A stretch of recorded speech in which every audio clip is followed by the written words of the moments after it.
والله يدعو إلى دار السلام ويهدي من يشاء إلى صراط مستقيم.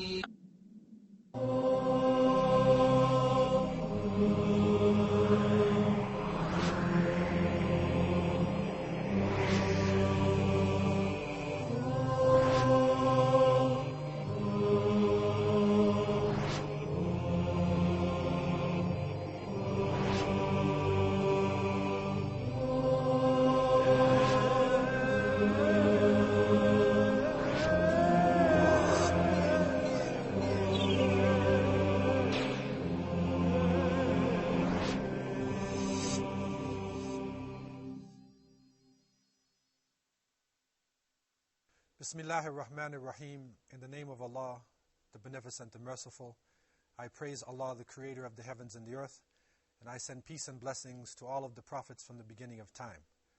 From the time of Adam, alayhi salam, to Noah, to Abraham, to Moses, to Jesus, to Muhammad, peace and blessings be upon him, all those righteous ones who walk the face of the earth. And I begin with the greeting words of the righteous. Assalamu alaikum wa rahmatullahi wa barakatuh.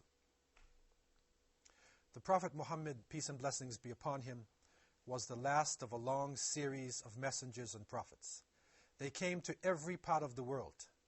Prophets came to China, to India, to Russia, to Southeast Asia, to Africa, to Europe, to the Americas. And what united these messengers of Allah was the belief in one God. But the final Prophet Muhammad, peace and blessings be upon him, not only confirmed Tawheed, he not only confirmed the unity of belief, but he also confirmed or developed the unity of people themselves. And so amongst his followers were people not only from the Arabian Peninsula, but from Persia, from Europe, from Ethiopia, from all parts of the known world. The Prophet Muhammad, peace and blessings be upon him, dealt with his followers with love, regardless of their color, regardless of the language that they spoke. Amongst his illustrious companions, there are 25 Sahaba who are listed to be from Al-Habasha, from Abyssinia. They were the best of the Sahaba. They had come from their countries, they had struggled, they were striving with the other believers, and there are a few of them who are very prominent in the annals of history. Ayman, radiallahu anha, it is reported by the books of Sirah, the prophetic biography, that she was the dry nurse of the Prophet, peace be upon him, and when his mother passed away, she was the one who brought him back to Mecca. She remained an important person to him all of his life. Even later in Medina, when they mentioned that Ayman was in his presence, the Prophet, peace and blessings be upon him, although he was the last messenger and also a mighty ruler, he would stand and he would greet her with love. From amongst the Ethiopian companions of the Prophet ﷺ was also Sayyidina Bilal radiallahu anh. And he is known as the caller to prayer. He is known as the one who suffered severely during the Meccan period. And when he was being tortured, he would cry, Ahad, Ahad, one. He confirmed and maintained his belief in the one God. And it is reported that the Prophet, peace be upon him, on one occasion, when he was given a vision of paradise, he heard sounds, and he recognized the footsteps of Bilal. And so Bilal was promised paradise, radiallahu anhu, before his death. Amongst the Ethiopian companions also was Manhaj al-Habashi, Abu Bakr al-Habashi, Shukran al-Habashi, Hilal al-Habashi, Amir al-Habashi, and the list goes on, and there are over 25 who are mentioned amongst the major companions. In a minor sense, there were many scores of Ethiopians who were also engaged with the Prophet, peace and blessings be upon him, in the struggle for the establishment of Islam. during the rule or the Khilafat of Umar ibn al-Khattab radiallahu anh, the second Caliph. It is reported that activity was going on in the Red Sea, in the islands just below Jeddah. And it is reported that Umar ibn al-Khattab radiallahu anh dispatched an expedition to the coast of Jeddah in order to see what was happening and, if possible, to give dawah to the people they found on the islands in the Red Sea. When they returned, Umar remembered the saying of the Prophet, peace be upon him, who has said, "Leave the Abyssinians as long as they do not interfere with you." And so, based upon this understanding of the important role that Al-Habasha had played in the early times, and the sayings of the Prophet, peace be upon him, Umar ibn al-Khattab and the early Khulafa, the leaders of Islam, never sent any military expeditions into Ethiopia or in that region. What actually happened was a natural relationship between the merchants coming from the coast near Jeddah and southern Arabia and going across into the Horn of Africa. The books of history report, especially during the Umayyad period, that large numbers of people crossed the Red Sea. They crossed into the Horn of Africa, and they established business ports in the eastern side of Africa and also on the Dahlak Islands. We find reports given by the Umayyads and then later on by the Abbasids during their rule of Islam. We find information showing a brisk trade that was going on, especially on the Dahlak Islands and in a place known as Zayla. The companions of the Prophet, peace be upon him, entered into Ethiopia. And these are the first real reports that we get about Islam coming into this region since the time of Najashi, the great emperor of Ethiopia. The companions, in a natural trade relationship with the people, did not come as conquerors. They did not come to engage themselves in military activities, but they came as merchants, as wandering scholars, as people who were reaching out to another land with the expectation that they would find brotherhood and solidarity. And so it is reported that the companions traveled into Ethiopia and then went further on, higher into the mountains, high into now what is known by history as Aksum. And when they reached high into the mountains, they found a number of settlements. These settlements were established by people many hundreds of years before their time.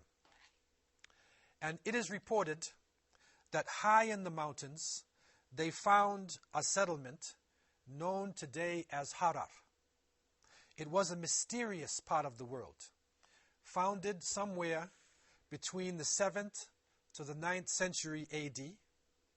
And one of the distinguishing points about this region, and especially Harar, right from the beginning, was the fact that it was the home of many important spices, and it is the home of the original coffee. The people of Harar cultured coffee, and they developed the use of coffee, and they spread it out to the Arabian Peninsula, and now coffee is being used throughout the planet. The people of Harar were Semitic-speaking people. The people of Harar had developed a type of spirituality and a type of unity from early times.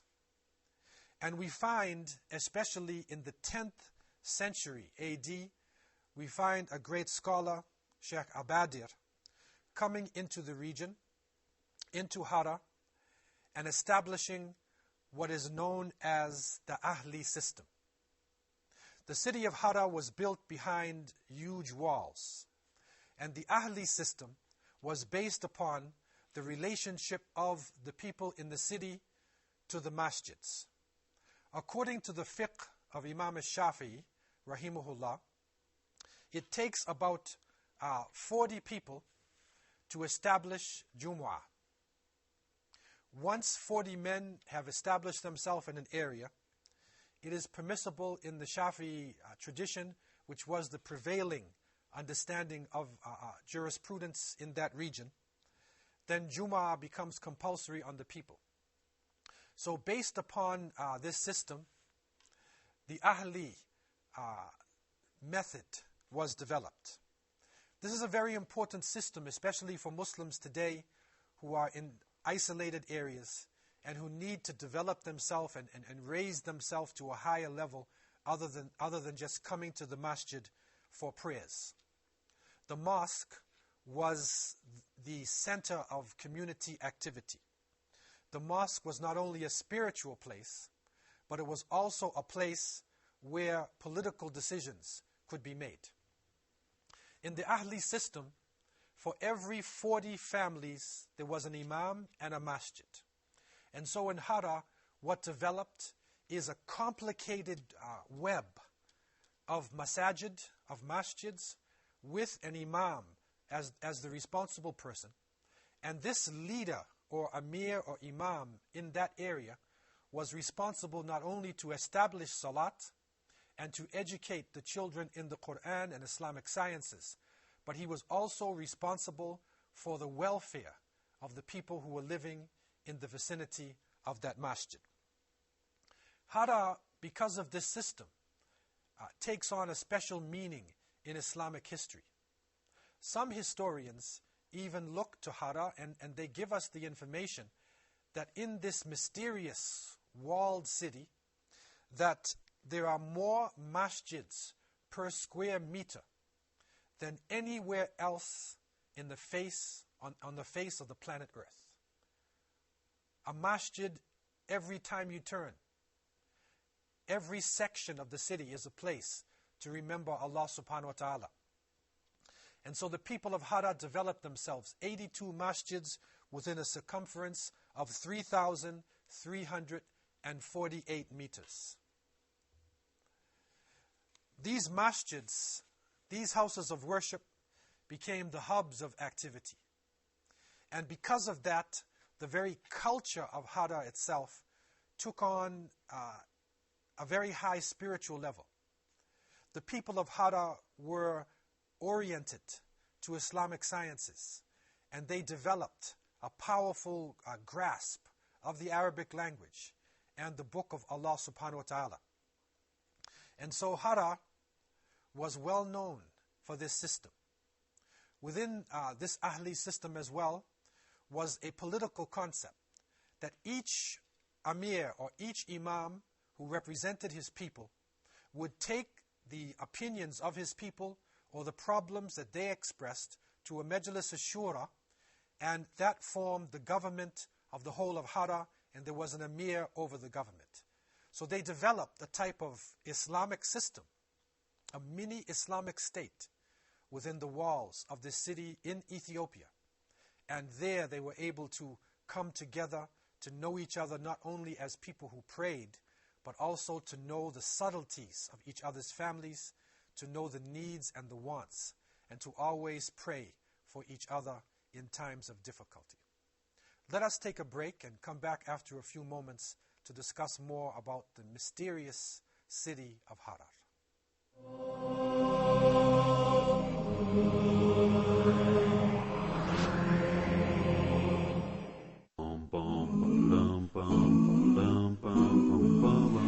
And if you look into the early tafsir, early exegesis of the Quran, you will find that all the Mufassirin were trying to find out where are the 7 earths.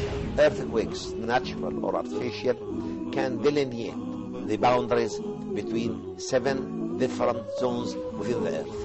The conclusion that we have 7 different layers within the earth came to not only the 20th century. The true believer would prostrate down in obedience to Allah subhanahu wa ta'ala. The blessings of that prostration will reach the 7th earth.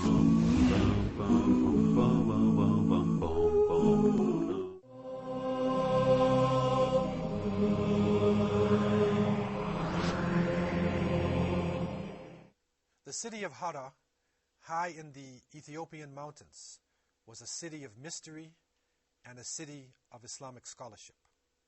It is not so well known to the greater world, but it is an important jewel for Muslims and for the history of this planet. What is interesting about this city is that it is also known as a walled city, as a forbidden city. And some sources even say it is the fourth most protected city in Islamic history. It was surrounded by an imposing wall.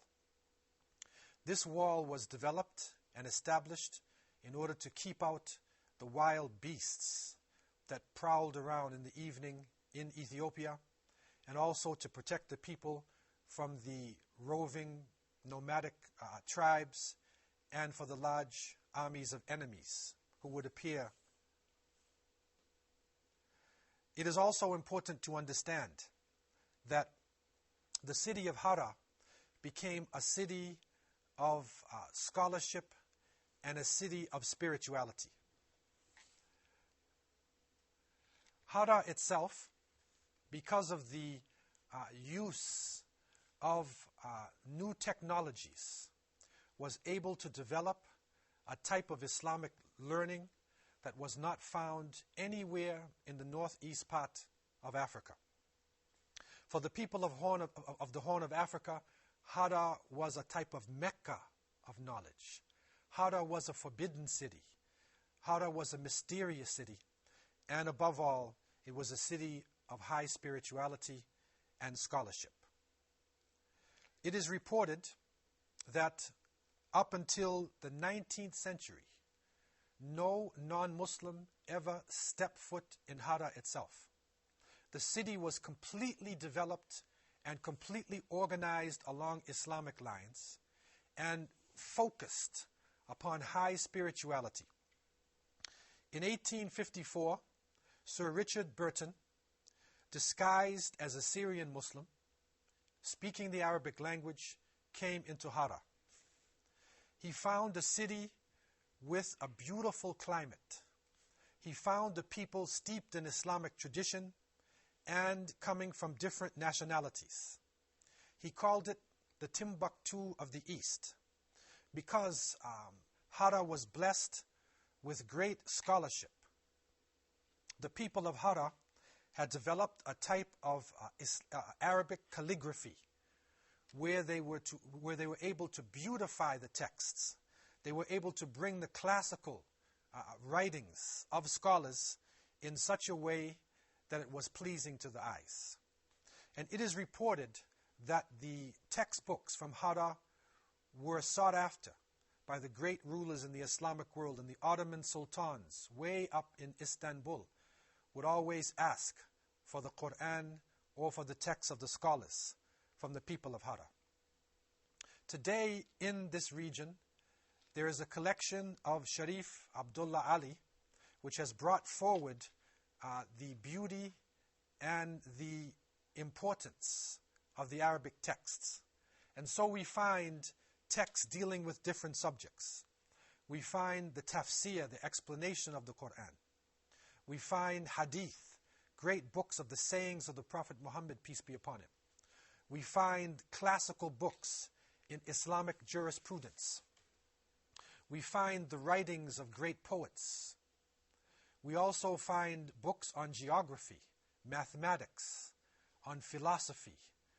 We find that the people of Hara were able to bring in understanding different parts of East Africa, record it in the Arabic language, and make it available for not only the people of their region, but the travelers and the scholars who passed through their area. Hara was recognized for the beauty of its architecture.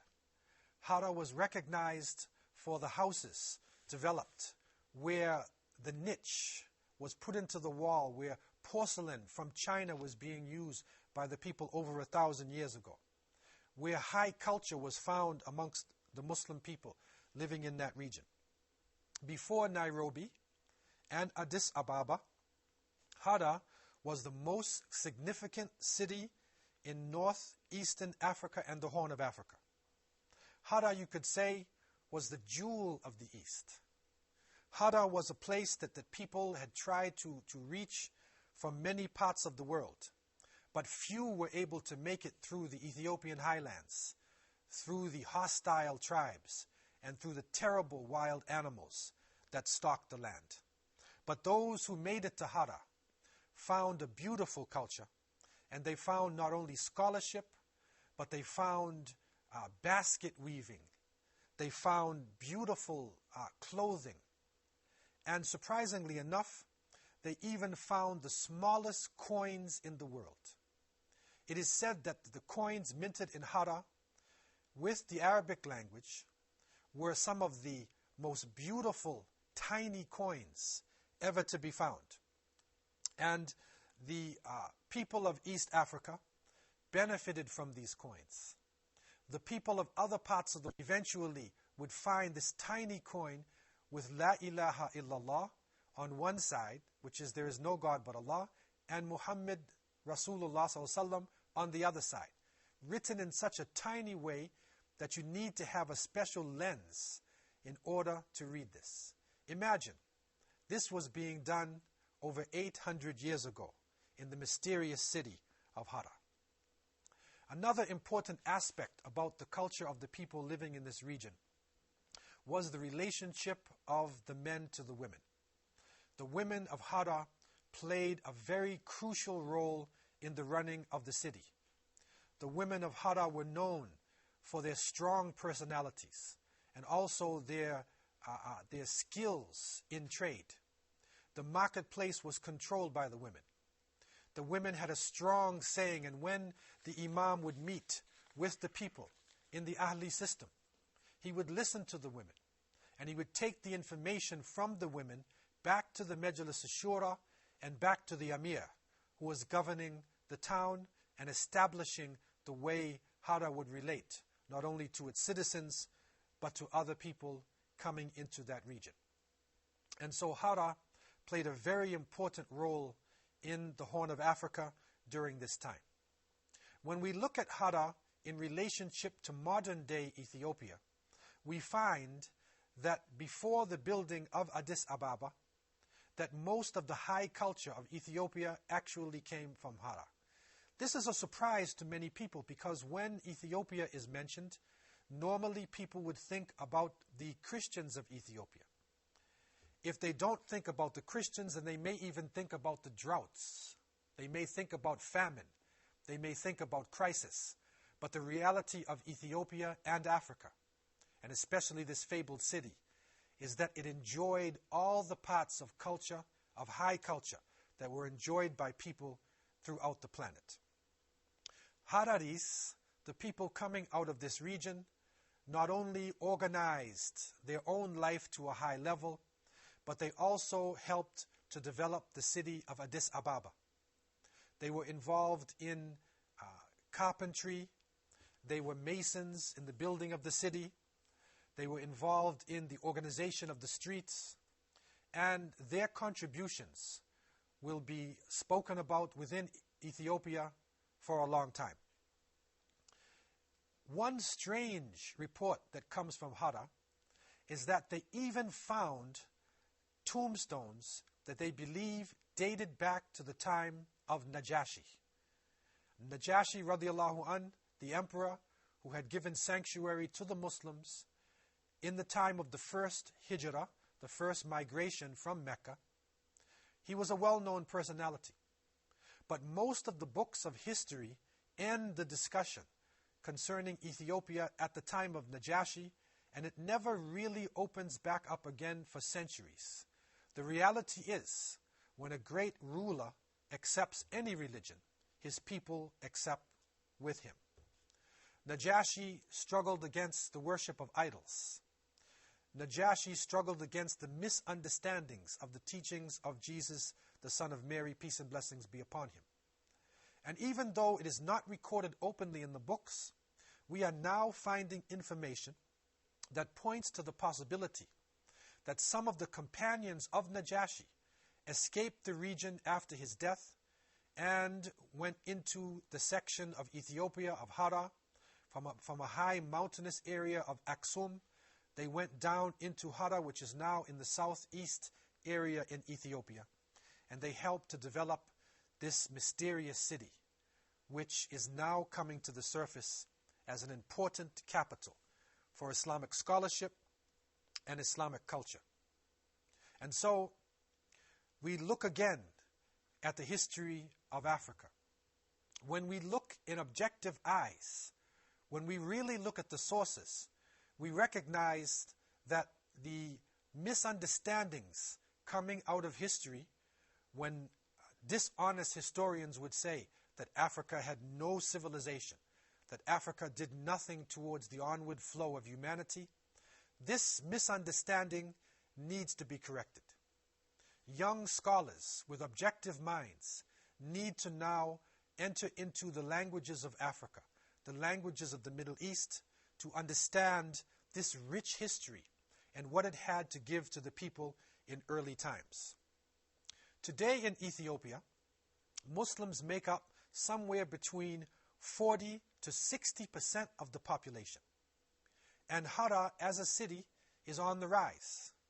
It was even given the UNESCO award, being the city of peace.